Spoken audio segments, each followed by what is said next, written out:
Hello YouTubers, my name is Attila Mate from Blue Sky Photography, and today I would like to talk to you about two interesting cameras, and it will be a little bit of, let's call it strange comparison, but it's in the same time it's a very interesting comparison.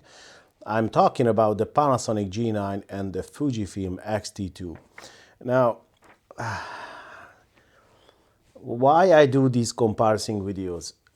Probably if you follow my channel, you will see that I don't do these comparison videos like other people do, because other people what will do, they will go on specifications and autofocus points and all that, I don't do that.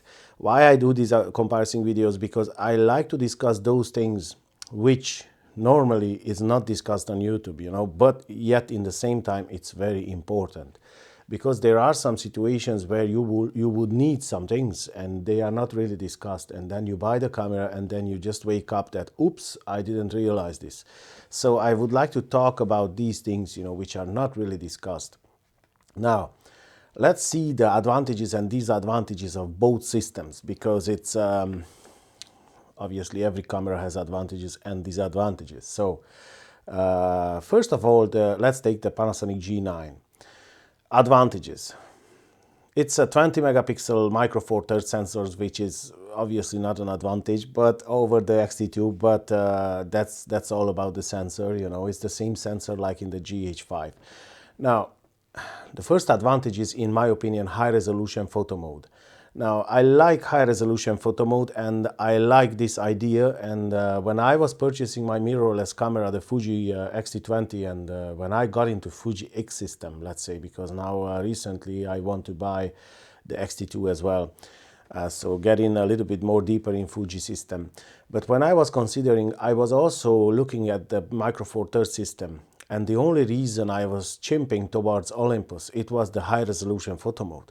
Now the G9 has the high resolution photo mode, so that's a real advantage, because you can get 80 megapixel raw images, compared 80 megapixel kind of raw images. Second advantage, better video capabilities. Now, this is a real advantage, I tell you. Video capabilities are excellent on Panasonic cameras, and the G9 is not an exception.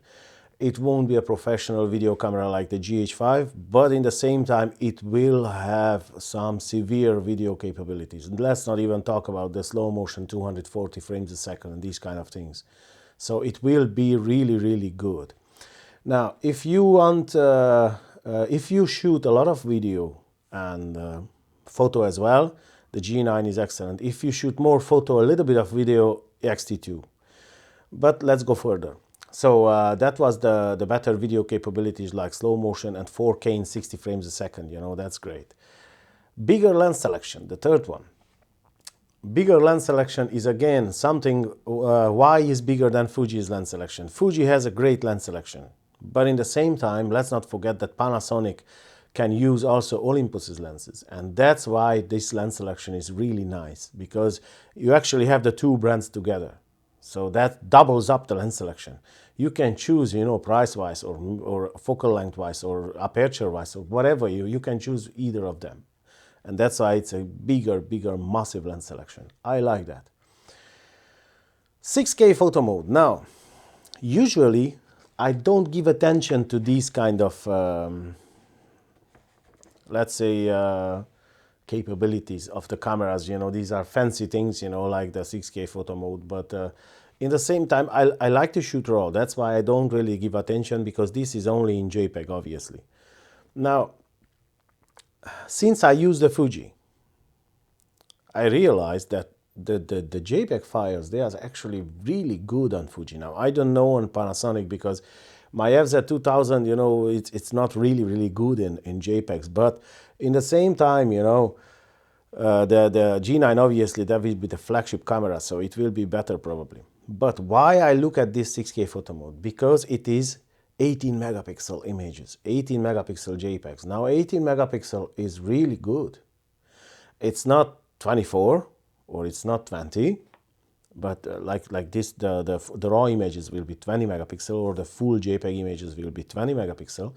But 18 megapixel is almost full size of JPEG images, they are good, and that's the frame rates are crazy, like 30 or maybe more frame rate. I don't really remember now, but it's a lot.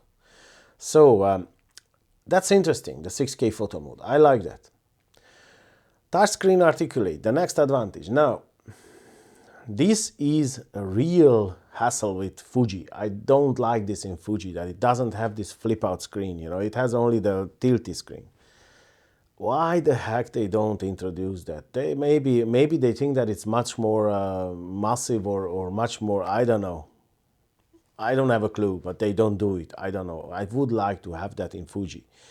I don't have it, so it's, for me, that's a touchscreen articulate. It's a big advantage, especially if you want to do videos where you shoot yourself and you want to see yourself. You don't see that, you know, with Fuji. Now, that's kind of the advantage list what I saw in the G9. Now let's see the Fuji's advantages. The Fuji's advantages are, first of all, the biggest advantage obviously is the sensor size, APS-C size sensor, and the G9 is micro four thirds. Now APS-C, it's an excellent size, I tell you, because it's very, very close to the limit where you can balance up with faster glass and your photos will look like full frame. The ISO performance will not be the same like on a full frame sensor, but you can depth of field wise balance up like a full frame camera. That's why I love APS-C. Obviously, this is a great advantage if you are a portrait photographer. If you are a landscape photographer, not really, you know, because then you don't really care about depth of field, shallow depth of field. But in the same time, the dynamic range will be better on the APS-C sides, obviously. Like full frame is better than APS-C. APS-C is better than micro four thirds. That's something normal. Again, second advantage in Fuji side, great quality lenses. Fuji lenses have some special touch. I don't know. Fuji pictures, when I looked at my first Fuji picture, I was like, I don't know what is that, but I like it. There is something in the photos, which one you will like. I don't know, it's the colors, it's the micro contrast, it's the saturation, it's the how the color is rendered. I don't have a clue. I can't explain to you. But if you look at a Fuji photo, you will see something what it's warm up your heart, you know, it's like appealing to your eye. That's something, I don't know, and that's because of the lenses. Maybe the sensor as well, but the lenses, because I tried Fuji lenses to put on different camera, and it was the same story. So lenses are in this area really, really good. And let's not forget about that Fuji have usually the only good lenses. So they don't really have cheap lenses and expensive lenses. Their lenses are all really good quality. So like I said, Fuji has only professional level lenses, I would say. And this is an advantage because you can choose any lens almost in Fuji lineup and you will have great results. Although in the Panasonic, you know, and Olympus, you have cheap lenses and you have the pro lenses, you know. Now, obviously, the difference is not too big, but still you will have a difference in Panasonic. In Fuji, though, you don't have difference. The image quality will be the same, even with the variable aperture zoom lenses. I have a few videos, you know, and you can check out if you want, you know, about the Fuji zoom lenses, what I own. And they are some excellent lenses. Image quality-wise, it's just unbelievable, I tell you. So this is an advantage. Now, the third advantage would be the better ISO performance because of the sensor size and pixel density. Now, obviously, it's a bigger sensor. It's a bigger sensor, bigger pixels, you know. Micro Four Thirds sensors, 20 megapixel, the pixels are smaller. That means the pixel density is higher. It means more noise. So the ISO performance will not be the same. That's why sometimes you see that lower megapixel cameras, they are better in ISO because the pixels are bigger and they gather the light much effective, you know, than the high pixel density sensors. Now, this is obviously an advantage of the sensor size, the ISO performance of the X-T2. Now, the X-T2 won't be a great ISO camera, great low light camera by any means. So if you want great low light camera, then you have to look around the Sony A7S Mark II or these kind of cameras, or the Panasonic GH5S or these cameras, you know, if you want micro four thirds, obviously. But in the same time, the Fuji X-T2 has better ISO performance. So these are the advantages and disadvantages of both systems, what I see. So if you are already in Micro Four Thirds, obviously the G9 will be a great choice. That's not a question. The G9, it will be a great competition for the Olympus EM1 Mark II. And I will have a video about this, and you can search in my channel, because this camera is just a straight competition for that camera, and it's cheaper. So, but if you want to get into a system, you have to look at, what do I want to shoot? What is my photography will be about? The example, I want to make portraits, I want to shoot portraits, I want to shoot people, I want to go on weddings. Obviously, the bigger sensor will be better for you. I don't say that with Micro Four Thirds you cannot do a wedding. I don't say that. I don't say that with Micro Four Thirds you cannot shoot a portrait. No. But with bigger sensor, it's much more easier to achieve even shallower depth of field and nicer blurred out backgrounds, and nice bokeh. It will be much easier with bigger sensor. So that's why the Fuji system will be much appealing to you if you want to shoot in portrait photography or wedding photography. If you want to go on sports, if you want to go on wildlife, if you want to go on landscape. Now, again, the landscapes, if you shoot Fuji, that's 24 megapixel, you can print a little bit larger than the 20 megapixel Micro Four Thirds. That's because of the sensor size. But even the 20 megapixel Micro Four Thirds, you will be able to print out 18 by 12, no problem. Even 22, 23 by 18, I think it's no problem. I never tried it though. I did try with APS-C.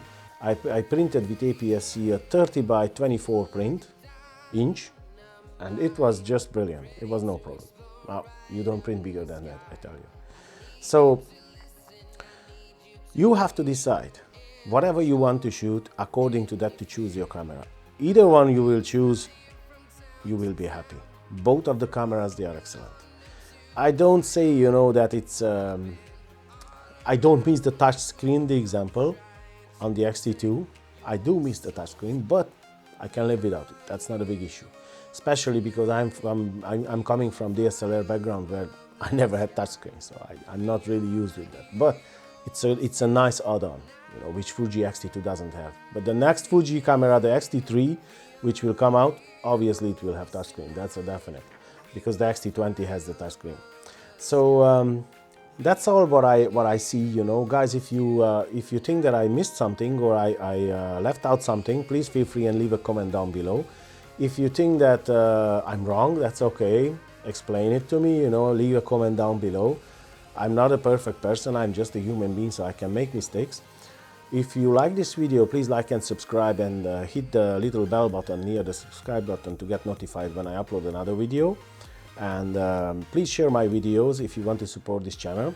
And other than that, I wish you a great day, and I'll see you in the next one. Take care, guys.